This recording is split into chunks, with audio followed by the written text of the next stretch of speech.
Pessoal, então vamos começar com a nossa aula de hoje do curso de Mecânica Geral 1, né? Há duas aulas a gente vem discutindo sobre cálculo variacional e na aula passada a gente discutiu a segunda forma da equação de Euler. A gente viu a equação de Euler com múltiplas variáveis dependentes e a gente também viu a equação de Euler com vínculos, tá?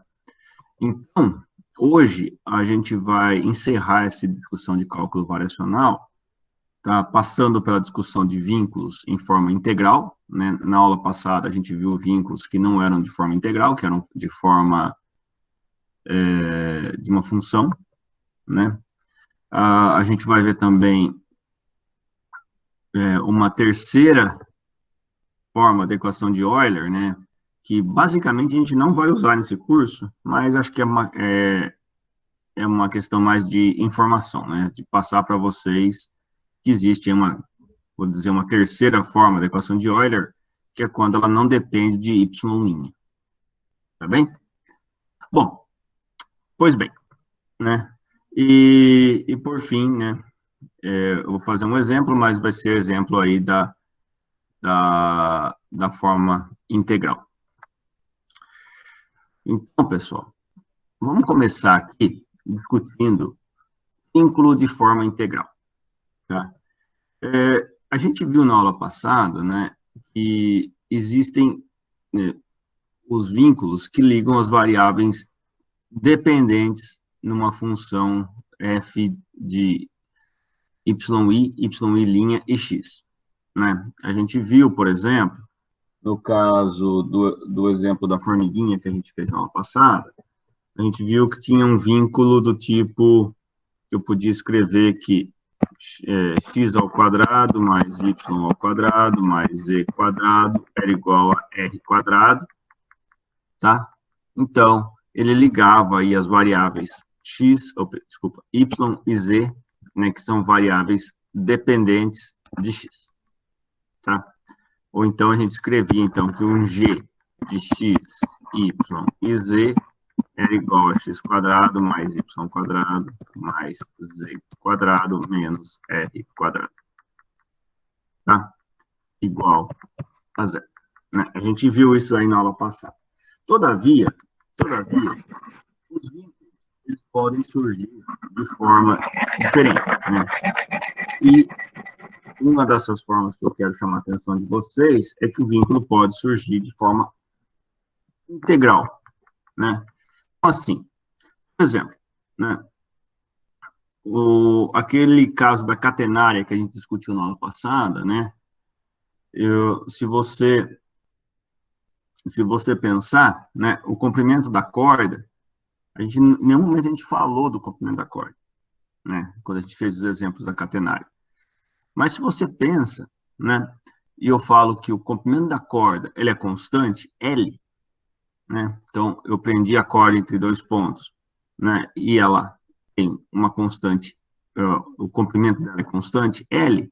Eu vou dizer para vocês que L, que é o comprimento, é igual à integral do ponto A até o ponto B de ds, certo? Então, né? Se eu tenho uma função f de y', e x, e uma integral que a gente quer achar um extremo, né, o j, que é o j de a até b de f, y', x dx, né, o que a gente tem? A gente tem um vínculo da forma integral, como esse cara aqui, ó, tá? Eu vou falar para vocês, o vínculo, ele é uma função, ele é uma integral k, tá?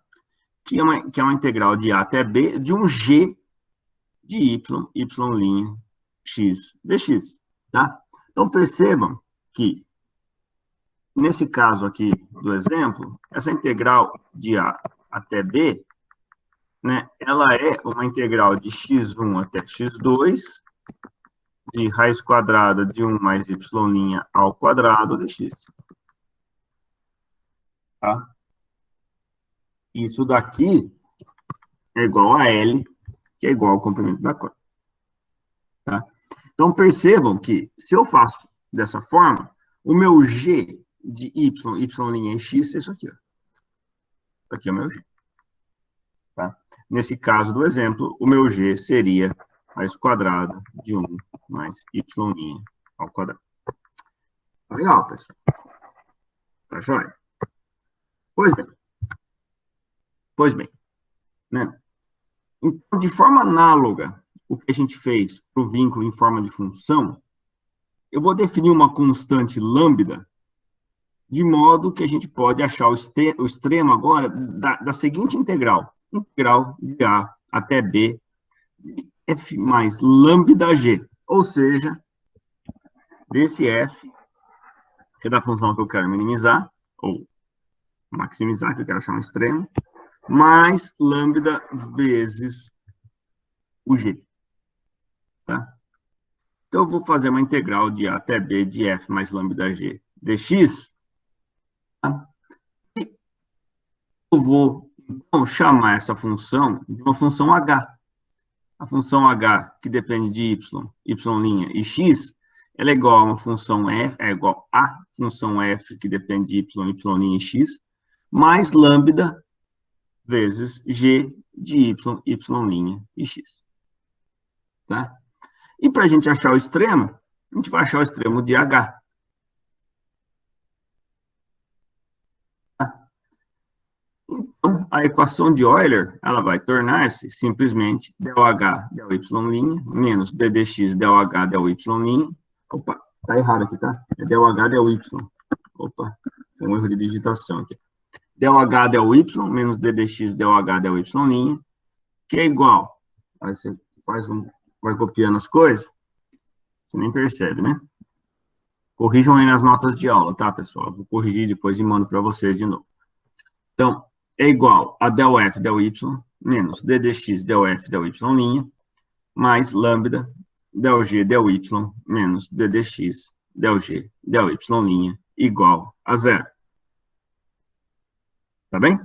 Então, percebam que eu vou ter que resolver a equação de Euler para essas duas funções em conjunto, né? Né, ainda assim, né, note que ela continua sujeita às condições de contorno, que são aquelas as condições iniciais, né? Por exemplo, os pontos A e B no qual a corda está pendurada, se eu estou pensando no problema da catenária, e o vínculo, que é o K, é uma constante, eu já sei, né? É uma constante dada do problema, é o vínculo do problema, né? Por exemplo, o comprimento da corda, que é o exemplo mais típico que eu consigo pensar, que é igual a integral de A até B, de G de Y, Y' e X. Tá? Tá legal? Então, pessoal, vamos ver um exemplo. Vamos ver um exemplo disso daí. Vamos ver como que a gente pode aplicar isso daí num exemplo. Para não resolver de novo a catenária, eu vou dar um exemplo um pouquinho diferente. Vou falar que tem uma corda de comprimento L presa aos pontos menos A e 0 e A e 0 no plano XY.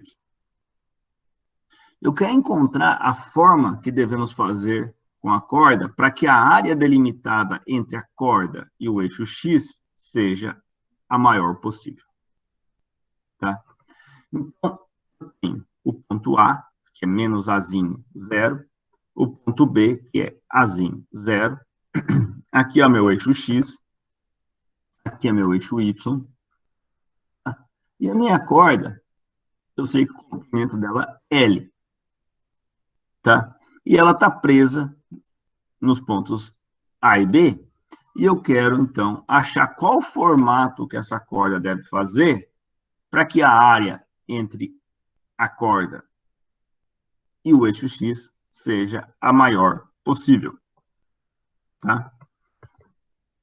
Então, pessoal, nesse caso, o vínculo é simplesmente L integral de A até B de ds, exatamente como a gente fez ali no exemplo anterior, né, quando a gente estava discutindo a equação. Vai ser integral de menos A até A, ou seja, de x1 até x2, da raiz quadrada de 1 mais y' ao quadrado dx. Tá? Então, perceba, daqui É o meu G, tá? E a integral da área, né? Veja, eu quero maximizar a área. A integral da área é simplesmente integral de menos a até a de y dx, certo? Vocês aprenderam isso aí lá em cálculo 1. Tá legal? Então, isso aqui é minha função f. Pois bem, sendo assim, eu quero achar o extremo da função h, que é igual a f mais lambda g, ou seja, y mais lambda vezes raiz quadrada de 1 mais y' ao quadrado. Tá? Então, eu vou estar fazendo del f, del y igual a 1, del f, del y' igual a 0, del g, del y igual a 0, del g, del y' igual a y' sobre raiz quadrada de 1 mais y' ao quadrado. Eu jogo isso daí na equação de Euler, eu tenho que 1 mais lambda vezes menos d dx de y' sobre raiz quadrada de 1 mais y' ao quadrado tem que valer 0, pois, então, d dx de y' sobre raiz quadrada de 1 mais y' ao quadrado tem que valer 1 sobre lambda. Tá? Bom, agora basta integrar esse cara. Né? Porque se d dx de y' sobre raiz quadrada de 1 mais y' ao quadrado é igual a 1 sobre lambda, se eu integro aqui e integro aqui, eu tenho que y' sobre raiz quadrada de 1 mais y' ao quadrado é igual a 1 sobre lambda vezes x mais uma constante. Por questão de facilidade, eu chamo essa constante de menos C1. A gente já vai entender o porquê. Tá? Então, menos C1. Tá bem? Bom, então agora eu vou rearranjar esse cara aqui de modo que eu consiga isolar y'. Rearranjar, eu simplesmente elevo ao quadrado todo mundo, fica lambda y' ao quadrado, já passei o lambda multiplicando aqui, tá? Sobre 1 mais y' ao quadrado é igual a x menos c1 ao quadrado. Né? Eu vou chamar x menos c1 de u, só por facilidade, de modo que dy dx é igual a dy du, tá? E de modo que eu tenho, em termos de u, eu tenho que lambda y' ao quadrado é igual a u quadrado mais, vezes 1 mais y' ao quadrado. Eu vou passar quem tem y' para cá, fica y' ao quadrado vezes lambda ao quadrado menos u quadrado é igual a u quadrado, portanto, y' é igual a mais ou menos u sobre raiz quadrada de lambda ao quadrado menos u quadrado. Bom, integrar isso daí é fácil, né? Vocês todos sabem que isso é integral, porque caiu na prova. Né? Na questão 2 da prova tinha essa integralzinha para fazer pro disco, né? Que era uma integral muito parecida, a diferença é que aqui era mais, mas fora isso não tinha diferença nenhuma. Então, essa integral de u sobre raiz quadrada de lambda ao quadrado menos u quadrado du é igual a mais ou menos, ou melhor, se aqui é mais ou menos, aqui tem que ser menos ou mais, tá? Porque na hora que eu derivo esse cara aqui, o sinal de menos troca esse sinal aqui. Então, fica menos ou mais, raiz quadrada de lambda ao quadrado menos u quadrado, mais C2, tá? Obviamente, percebemos que o y está em cima, então o y tem que ser positivo, então o sinal mais aqui é o que eu tenho que ser usado, né? Porque ele está aqui em cima, né? O y está aqui, tá? Então, mas o que eu vou fazer, na verdade, vai ser elevar ao quadrado, de modo que fica aqui y menos C2 ao quadrado, igual a lambda ao quadrado menos u quadrado, de modo que y menos C2 ao quadrado mais x menos C1 ao quadrado é igual a lambda ao quadrado. Isso daqui, a gente sabe, é a equação de um círculo. Tá? Que círculo? Bom, é o círculo centrado em C1 em x e C2 em y, em um círculo de raio lambda. Tá bem? Então, o que eu estou falando para vocês é que a corda deve fazer um arco de círculo. Tá? Agora, o arco de círculo, como é que ele é, né? Ele é assim, ele é assim. Bom, obviamente vai depender do comprimento da corda. E vamos ver, e percebam que, dependendo do comprimento da corda, vai ser a posição do centro desse círculo, né? Vamos, então, usar essa equação e o vínculo para a gente achar as constantes C1, C2 e lambda. Bem, o círculo é esse daí. Esse é o círculo. Tá? Bem, por simetria do problema, eu sei que C1 vale zero. Vocês concordam? Porque, bom, se é um arco de círculo, ele vai estar fazendo uma coisa assim. Então, o C1 vale zero. O x está centrado no zero, porque ele vai de menos A até A. Tá? Então, né? Outra coisa é que quando o x vale A mais ou menos, o y vale zero. Então, eu tenho que menos C2 ao quadrado mais A quadrado é igual a lambda ao quadrado. Portanto, o C2 é mais ou menos lambda ao quadrado menos A quadrado. Tá? Bom, uma coisa que já dá para a gente ver aqui é o seguinte, né? O arco do círculo está aqui. Então, se eu fosse desenhar o círculo inteiro, ele seria isso aqui. Portanto, o C2, obviamente, é um número negativo. Tá? Então, eu sei que é o sinal negativo aqui. Tá? Pela forma do desenho. O que mais? Só que note que eu tenho C2 em função do lambda. Bem, agora eu tenho que achar mais uma equação. Qual a equação que é? É a equação do vínculo. Né?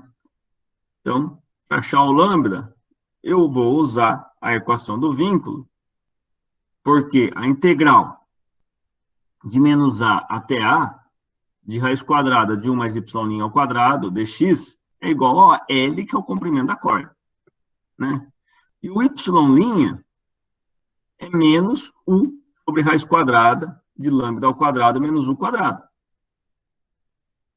Ou, ainda, como C1 vale zero, é menos x sobre raiz quadrada de lambda ao quadrado menos x quadrado.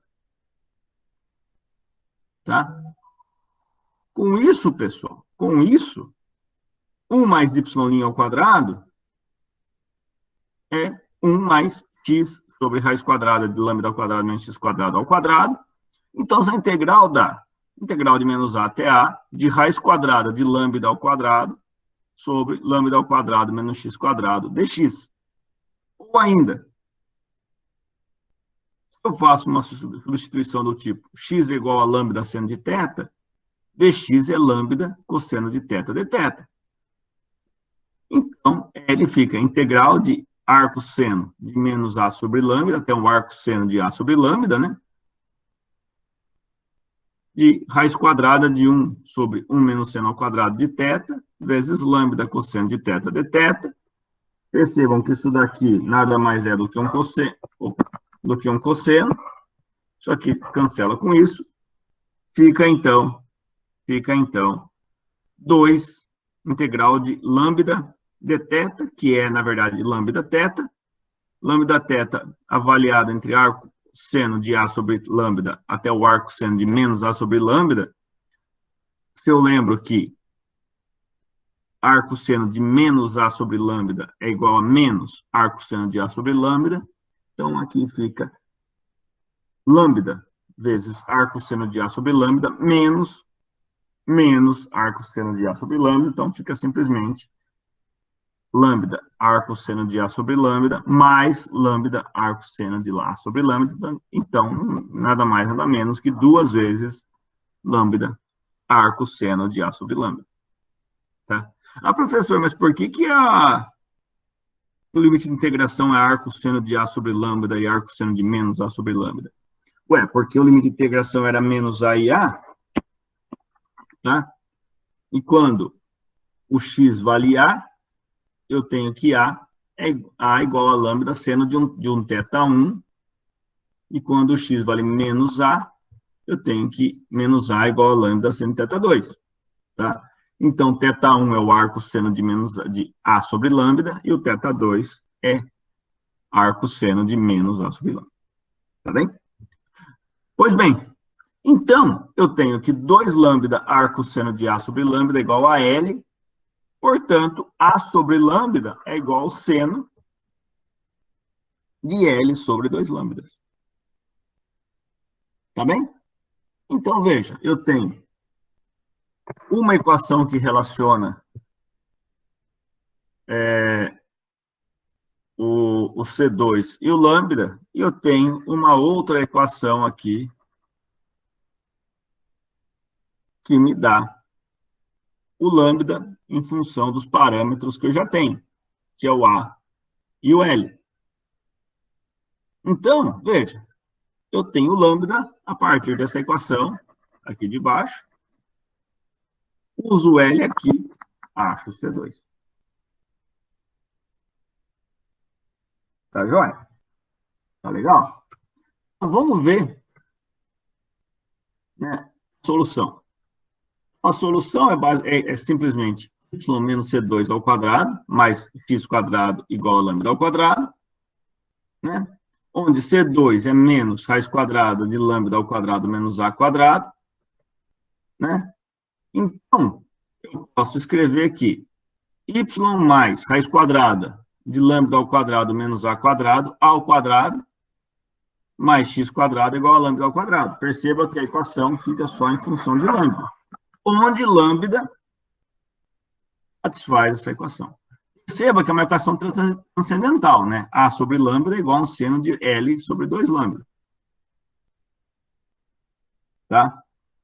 Então, né, perceba que isso daí é uma equação transcendental, difícil de resolver, tá? Eu tenho que resolver de forma numérica, mas tem uma relação de lambda com A e L, tá? Ela não é fácil de resolver, mas a gente sabe que ela é um arco de círculo. E apesar de não ser tão simples, a gente pode olhar para algumas situações especiais, que já dá para a gente alguma ideia interessante. Por exemplo, se o A é igual a lambda, se o A é igual a lambda, aqui dá 1. Aqui dá 1. E o seno de 1 é quando... Desculpa, o seno de θ vale 1 quando o θ vale L sobre 2 lambda. Desculpa, quando o θ vale π sobre 2. Então, L sobre 2 lambda tem que ser igual a π sobre 2. Está aqui. Portanto, L é igual a π vezes A. Se o L é igual a π vezes A, eu tenho um hemisfério. Eu tenho um semicírculo. Não é um hemisfério. Semicírculo. Ah, está escrito errado aqui. Tem um semicírculo. Tá bem? E se eu tenho um semicírculo, ele é mais ou menos isso daqui. Percebam que L é igual a πA, né, que é um semicírculo. Se fosse um círculo inteiro, era 2πA. Tá? E, obviamente, se é um semicírculo, onde está o centro dele? Tem que estar aqui, né? Ou seja, o C1 eu sei que é 0. E o C2? Tem que ser 0 também. Obviamente é, né? Que se o A é igual a lambda, o C2 é lambda ao quadrado menos lambda ao quadrado, que é 0. Como tinha que ser. Por outro lado, no outro exemplo, se L é igual a 2A, A sobre lambda é igual a seno de 2A sobre 2 lambda Mas se o L é igual a 2A, né, eu tenho que cancelo, eu tenho que A sobre lambda é igual a seno de A sobre lambda, ou seja, θ é igual a seno de θ. Quando que θ é igual a seno de θ? Quando o θ vale zero. Se o θ vale zero, quanto que tem que valer o meu lambda? Tem que ir para infinito, né? Porque se o L é uma constante, esse número vai para zero quando o lambda vai para infinito. Tá? E o que é um círculo de raio infinito? É uma linha reta. Tá? Então, a resposta é isso daqui. É uma linha reta. Tá? São os dois extremos. Tá bem, pessoal? Tá joia? Então, esse aqui é um exemplo bem bonitinho de como a gente consegue fazer esse problema com forma integral. Tá? Certamente, para as próximas aulas, a gente vai usar muito do vínculo de forma de função, tá? Muito mais do que o vínculo de forma integral, tá? Mas eu acho importante a gente mostrar que existe isso também. Tá legal? Agora, além disso, o que eu queria discutir com vocês hoje é duas outras coisinhas, né, que eu acho legal a gente mostrar. A primeira delas é uma anotação, que a partir da aula que vem a gente vai usar essa anotação por simplificar a nossa vida, que é a famosa anotação delta. Tá? Bom, até o momento, pessoal, a gente veio carregando aí a anotação já conhecida para a variação da integral em termos de alfa, né? Ou seja, a gente escrevia que dj de alfa é igual a uma integral de x1 até x2 da equação de Euler vezes del y del alfa dx igual a zero. Tá? Então, a gente veio escrevendo assim.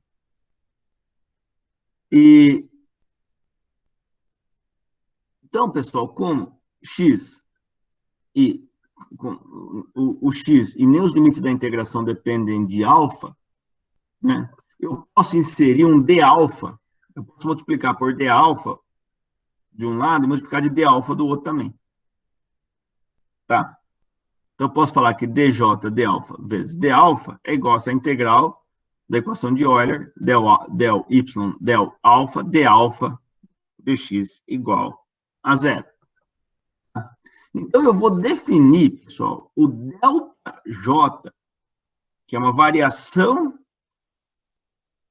desse valor J, como dJ de alfa, e uma variação ΔY, que é del Y, del alfa, de alfa.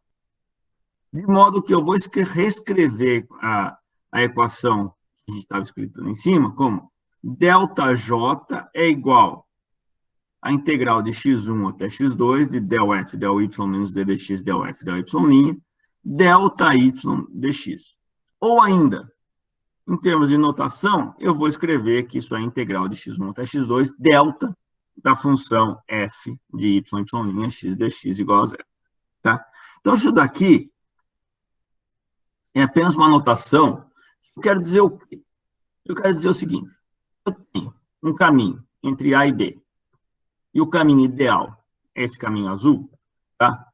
Eu tomo um caminho cor-de-rosa, num determinado ponto, eu tenho uma pequena variaçãozinha no y, essa variaçãozinha no y eu vou chamar de delta y, eu tenho um delta y aí nesse ponto, isso vai me causar uma pequena alteração no j. E com isso, obviamente, o j vai ser um extremo quando o ΔJ é nulo, ou seja, quando não estou causando nenhuma alteração nesse j extremo.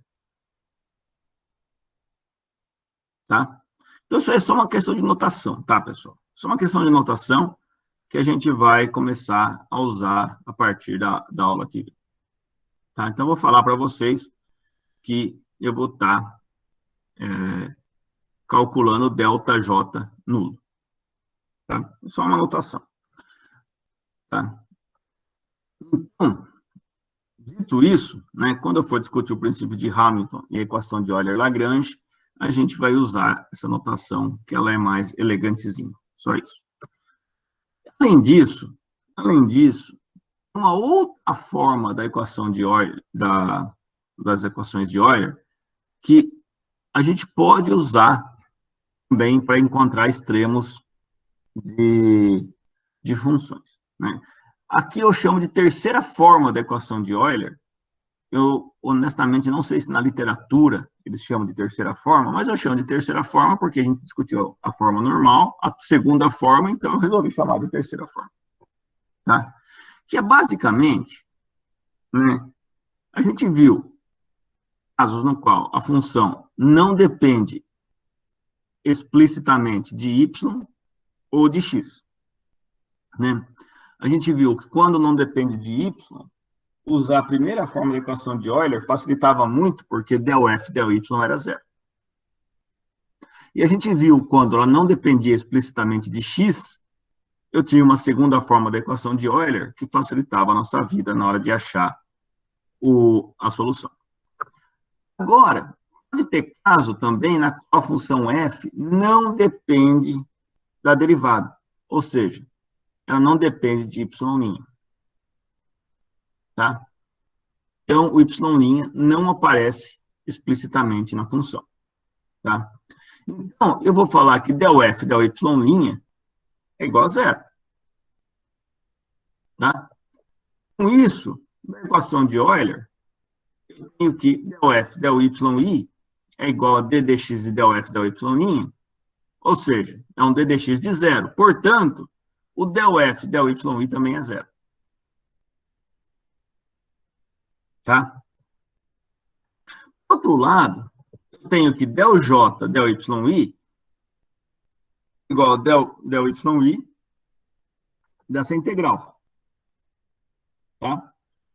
Então, eu posso derivar em y para depois integrar em x.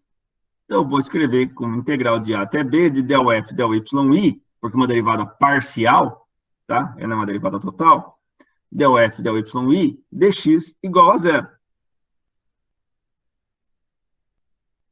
Tá joia? Agora, se eu tenho um vínculo que liga as variáveis na função f, né, o que eu faço? Né? Eu vou usar uma notação, que é essa notação que a gente acabou de aprender, e vou escrever a condição da solução da seguinte forma. ΔJ é uma somatória em I, tá? De del J, del YI, delta YI igual a zero. Tá? Então, a solução que eu tenho, que eu quero, é ΔJ igual a zero. Agora, o que é ΔJ? Se eu tenho diversos YIs na minha solução, é o quê? É a somatória de del J, del YI, delta YI igual a zero. Tá? Agora, do outro lado, se eu tenho J condições de contorno, ou de vínculo, perdão, eu tenho um GI, YI e X igual a zero.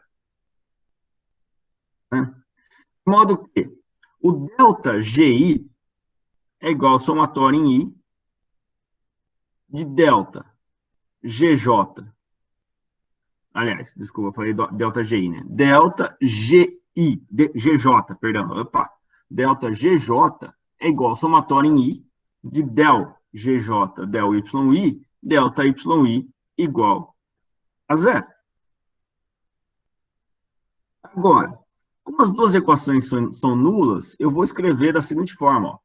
Soma em I de del J, del YI, delta YI, mais somatório em J de um lambda J, soma em I de del GI, del Y, desculpa, del GJ, del YI, delta YI igual a zero. Ou ainda,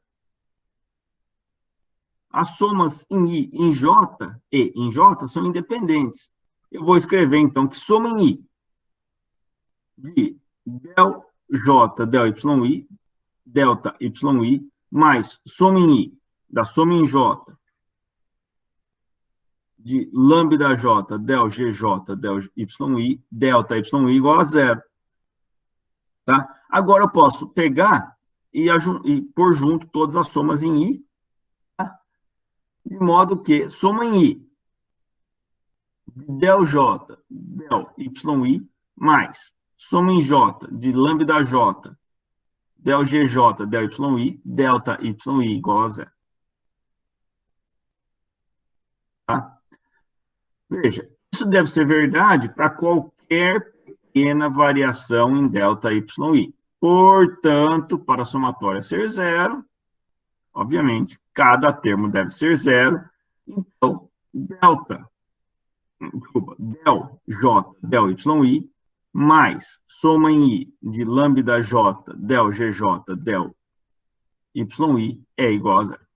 Então, essa daqui, perceba que eu não estou usando mais a função f. Eu vou direto na função j, que eu consigo achar o j diretamente. Tá? Então, o del j, del YI, mais soma em j de lambda j, del GJ, del YI, é igual a zero. Essa é o que eu vou chamar de terceira forma da equação de Euler. Tá?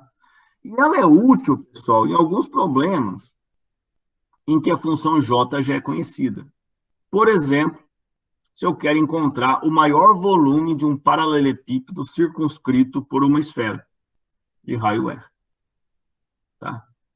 Qual que é o volume do paralelepípedo? A função j é um j que depende de y1, y2, y3, que é y1 vezes y2 vezes y3, ou ainda x vezes y vezes z. Tá? São os tamanhos do paralelepípedo.